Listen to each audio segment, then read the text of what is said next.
有近段消息来看，民进党的立委王义川去年去予国民党的立委齐卡心指控弄红灯，当时这个齐卡心讲影片是民众提供的，王义川今仔日开记者会来质疑，讲根本就是有人甲军装甲翕，讲当时有4个军装的摄影者，拢是凯斯国际这间公司请的。 敢有影安尼咧？齐卡心是也未回应。王义川是进一步来讲，这间凯斯公司过去要来投资着民报，民报的法人把甲民众党的党主席黄国昌共同来设立着吹哨者保护协会。王义川炮轰讲，这是台湾政治史上上大的见笑台。黄国昌是来回应讲。 讲出这种的话实在真好笑，到底上架标准是要低到什么程度呢？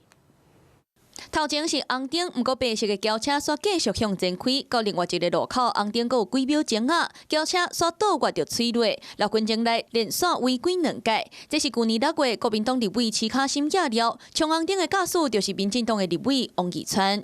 我是觉得这绝对不会是巧合。 所以我已经跟警方报案，否则我接下来每一天的移动对我来说都是充满恐惧。当时齐卡心解说2段影片拢是民众检举提供，不过王义川质疑背后的动机，今麦搁在召开记者会，公布检察官无起诉处分，内容显示有4个军装咧翕的人员拢是同一间公司请的。他这案子总共跟了9天包括这个我被揭露的照片完之后。